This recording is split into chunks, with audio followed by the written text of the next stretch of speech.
Ako mag-thank you po kay Ma'am Inday Sara na quick response po, nagbigay kagad siya ng support doon sa Davao del Norte po. Ma'am. Hello mga kabibig! Welcome back sa ating bagong YouTube channel. Ito ang pinakamaingay ng YouTuber sa balat ng YouTube.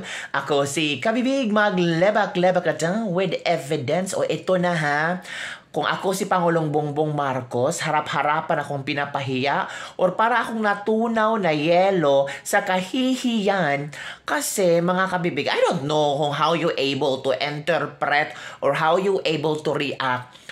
As in, talagang nagpapasalamat ang LGU, Local Government Unit, kay VP Sara Duterte for her quick response to helping Davao Region.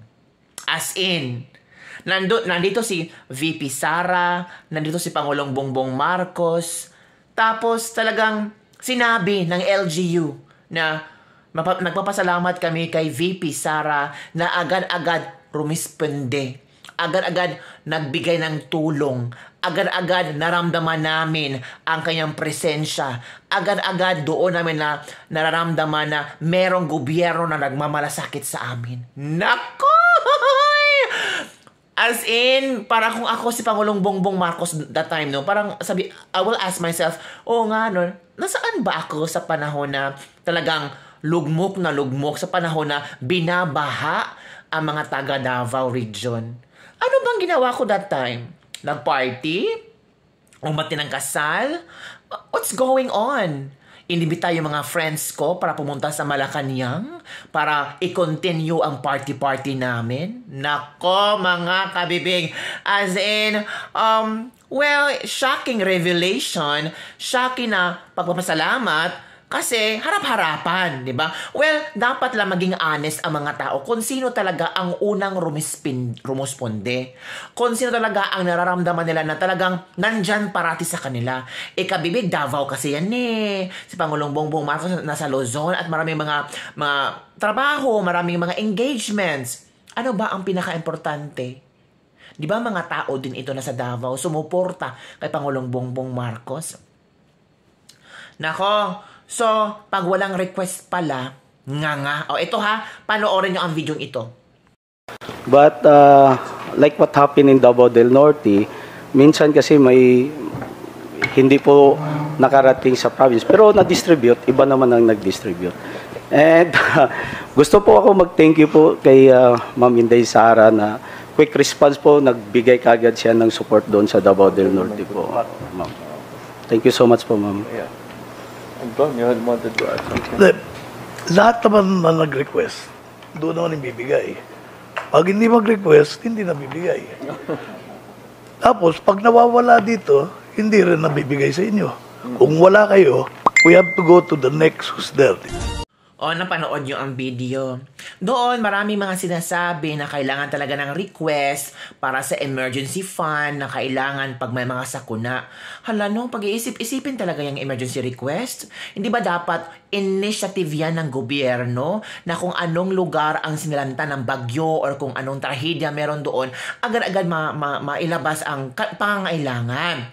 Anong alam ni Lagdameo dyan? Emergency tapos need pa mag-request?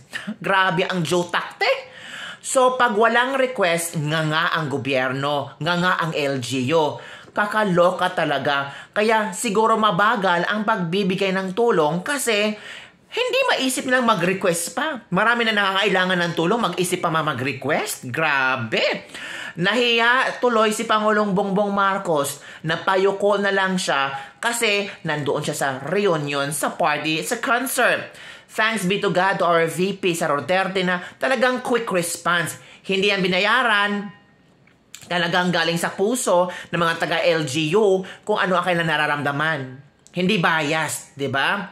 Accountability purposes, sir. Request, bagong Pilipinas nga.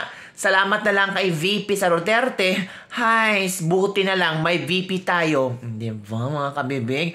Akala natin bagong Pilipinas. Bakit puro bagong Pilipinas? Mga tao nga. Oh, eto pa mga kabibig. As in super duper, galit na ngayon ang mga tao. Lalo na sa mga ayaw kay VP Sara Duterte. Bakit? Nako, ang bagong ratings ngayon. Alam nyo ba kung ano ang bagong ratings? Si VP Sara Duterte ang nangunguna. Oh, grabe.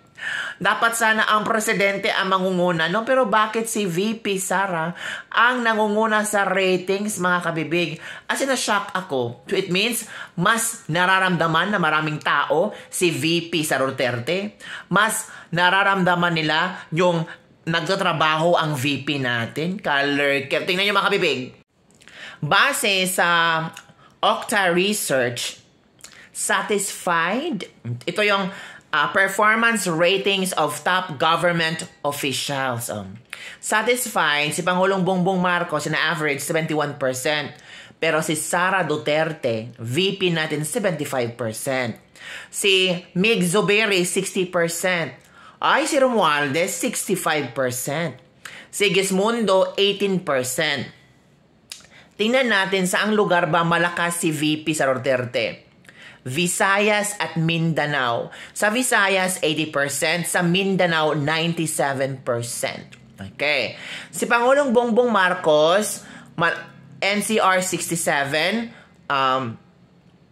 EIL 77, Visayas 74, 57% sa Mindanao. So mga taga Mindanao parang ayaw na kay Pangulong Bongbong Marcos. Ito ha, socio-economic class.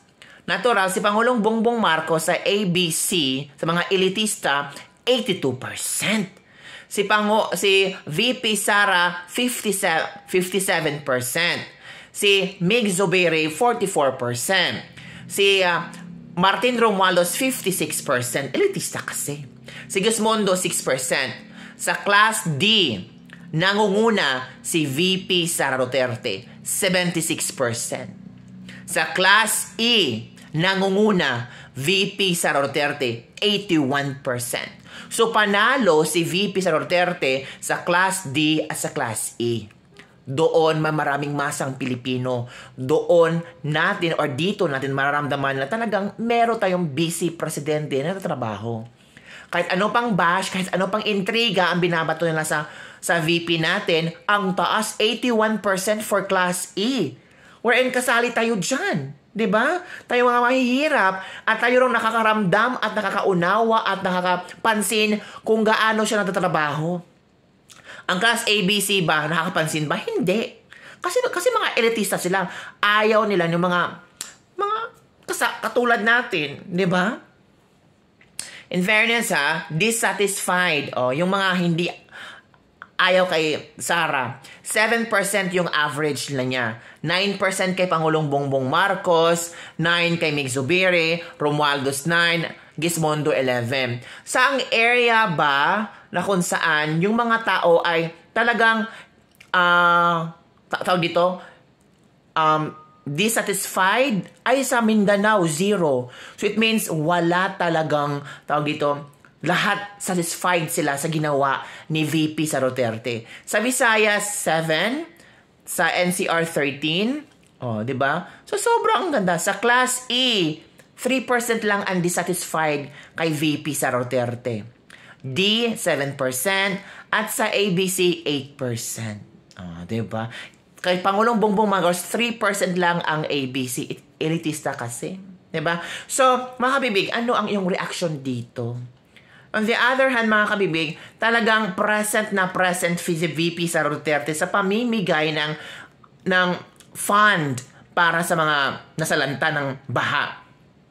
Financial aid. So kasama si Pangulong Bongbong Marcos along with VP Sara Duterte hands over the check amounting total of 130 million as financial assistance to residents affected by the low pressure at saka yung baha, mga kabibig. Ngayon lang, no, lumabas. Kasi kailangan talaga yung kabibig, sabi ni kailangan mag-request daw. Anong sabi dito? Kailangan talaga na merong request para pagbigyan agad yung financial aid. Grabe, lagdameo pa yan ha. So, ano ang iyong reaction dito mga kabibig? Comment down below. Do you think napahiya si Pangulong Bongbong Marcos noong sinabi ng LGU na talagang quick response si VP Sara in helping Davao Region? Di ba mga kabibig? Ay, nako. Don't forget to like, subscribe, and share this video. At sa lahat na mga nag-comment, nag-like, nag-share, nag-subscribe, salamat po talaga from the bottom of my heart. Lalo na sa mga OFW dyan. Sa America, sa Australia, sa Europe. Saan pa mga lugar nga makakarating ang pagmumukha ko? Sa Japan, sa Korea, saan pa ba? Basta, kumusta dyan sa Kuwait, sa Dubai, saan pa? Sa Saudi Arabia? Ay, ano pa ba, saan pa bang lugar? Basta madaming Pinoy sa all over the earth. Don't forget to like, subscribe, and share this video. Bye everyone. See you next time.